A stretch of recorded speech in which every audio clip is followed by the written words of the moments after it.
trying to learn some Amharic. I'm a Siganalo. Simi Getanet. That basically encompasses my last 6 months. No, it doesn't. So I know a few other words, but I definitely will. I'm going back to. I'm trying to learn a little bit more. So, yeah, you know, guys, I really wish I posted a lot more stuff about Ethiopia and Turkey, and I think I will in the future. It's just one of those things that I just got to make a habit of it. Find the discipline to not go out into the deserts and sometimes just to stay put for a bit and compile some videos for you guys to see what it's like to travel. I know I've talked to like other people who are just like, man, it'd be so great if you could see your travels because the pictures are great and whatnot. So first and foremost, my apologies. I think we've gotten that out of the way. Second, currently I'm in Cairo, Egypt. So while I was in Ethiopia, I wanted to buy a motorcycle and a car, but fortunately it's just really expensive and none of the deals went through. So you know what I did? I consulted the Oracle, also known as Google, and Google said, you know, Egypt actually has some motorcycles. And the reason why I love motorcycles is because I had a Kawasaki Ninja ZX6R.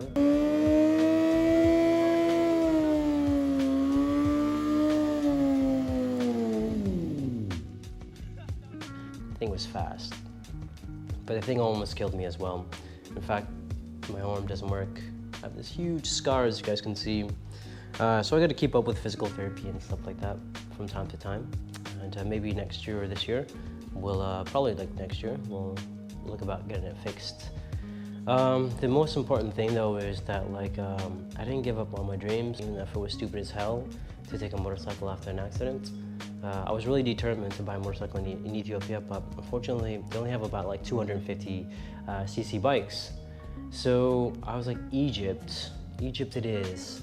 And once I got to Egypt, let's see when I get to Egypt, June 16th of this year, I checked in, and the guy who checked me in was like, you know what, there's these two guys who actually came from South Africa to Egypt, and you're going from Egypt to South Africa, so why not take their vehicle? Hey Curry, aka the Frugal Nomad.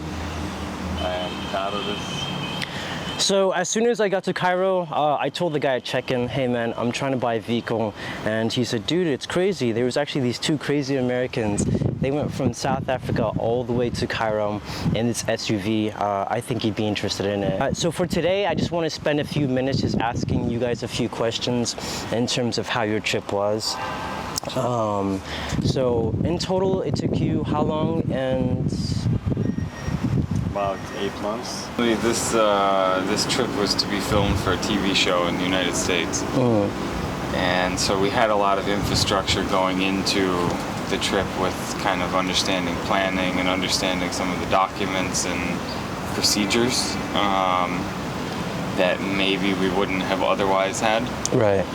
But essentially once we started moving, it was plan by day. Get up in the morning, figure out where we're going to go. So did you guys just stay like in the big cities, or did you venture out into the villages with the Zulu warriors and whatnot? With the Zulu warriors, yeah. I mean, we tried to stay in the bush as much as possible. Yeah, mostly wild camping. I mean, what was it like to be two white dudes amongst like a bunch of tribal Africans? Like, did they accept you guys or kind of look at you a bit funny? They didn't really stay, you know, all the time in the villages. We stayed near the villages, but not, or sometimes we stayed in designated campgrounds, or some spots in the middle of nowhere, you know, and there's not really many people that come around. The car was fully loaded with all that I needed, like tents and stuff like that. And it offers you a little bit more protection against the elements, and it provides you options like if you pick up travelers, like, hey, if you guys want to travel for a bit. So let's go ahead and talk about what happened this last week, because this last week is when I actually started my trip. So after getting some maintenance done on the car, which was an adventure in itself to say the least, basically, you know, just like any other purchase of a vehicle, there's some things you have to do.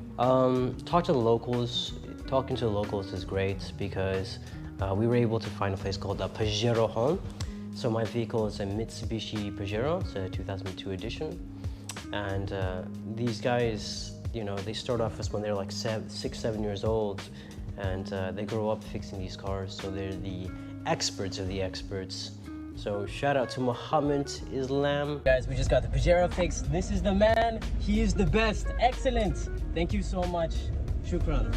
And all the other guys at Pajero Home in Egypt, thank you so much for fixing up the car for a good price.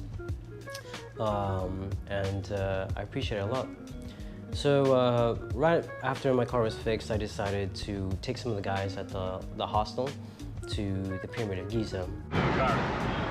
All right, lads, over there, it's the pyramids.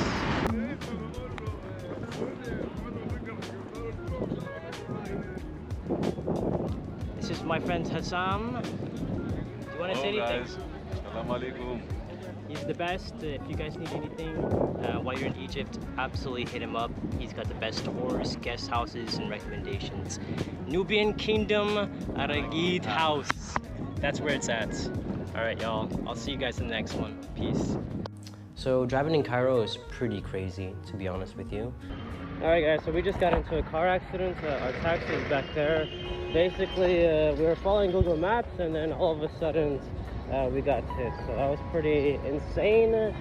Already today's been a pretty crazy day. You just feel like there's no such thing as lanes. There's no such thing as, I would say it's just crazy.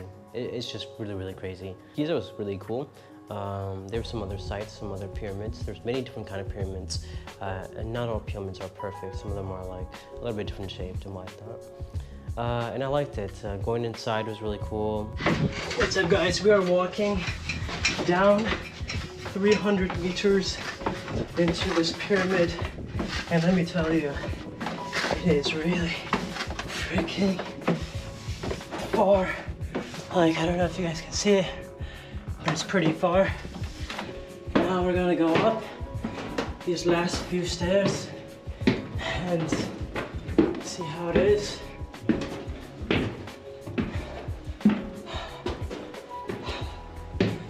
And we have some friends here. Have you seen Americans? Americans? Yes. They went this way? Yes. Oh, I need to find my friends. Yeah. I'm the slow one. Even though I'm Ethiopian, I'm very slow. So maybe you could call the slow one. You could call yourself the most patient one. Oh, Habibi, you are so smart. Shukran, guys, thank you. Alright, guys, so a few more stairs. It's just like stairs at the gym, you know. Just keep going and going and going. Check this out. Now there's like a passageway.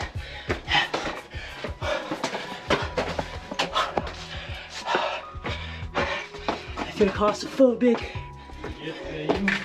Huh? Come over. It's not the end yet. Okay. Yeah. So I feel claustrophobic. I didn't think you were gonna go.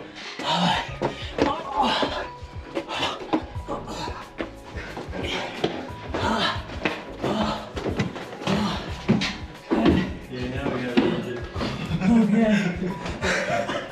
I told the guys I'm the slow one. They think no, you're the patient one.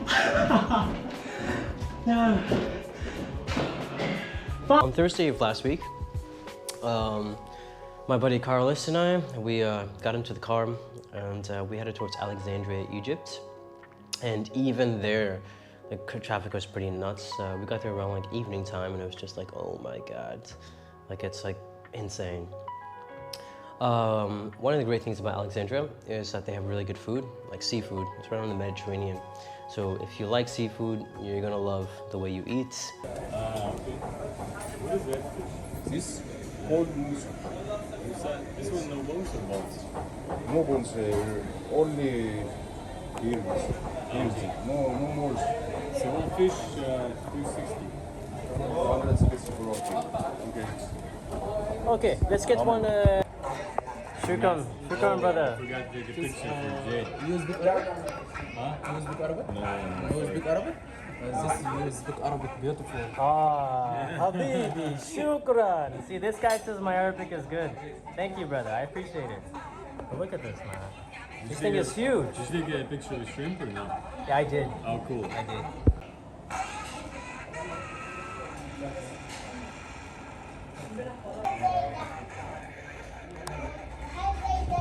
one of the best fish I've probably had.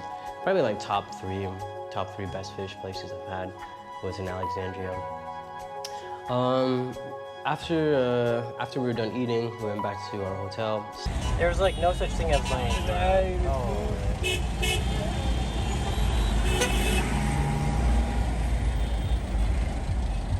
Slept, and the next day woke up bright and early to go check out our local citadel. It's pretty old, and I highly recommend seeing it as well.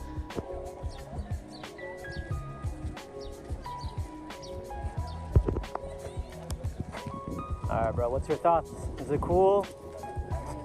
It's alright, you know.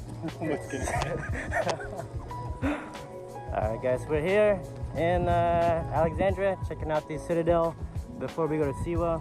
If you like to see like historical sites, some people hate seeing citadels and castles and stuff like that, but I actually like it because I feel like I'm walking the footsteps of people thousands of years before me, and being on the roof walls looking over the water, I can just kind of imagine myself being like an archer or some guy who's just like, man, I can't wait to get off of work, you know. But at least the view was really gorgeous. We didn't want to spend a whole lot of time in Alexandria just because we're on a time crunch, and the only reason my buddy's traveling with me is because legally he has to until I get to the border of Sudan. Then I can put the car in my name, and there's no issues with that because the car actually has to have what's called a carnet de passage.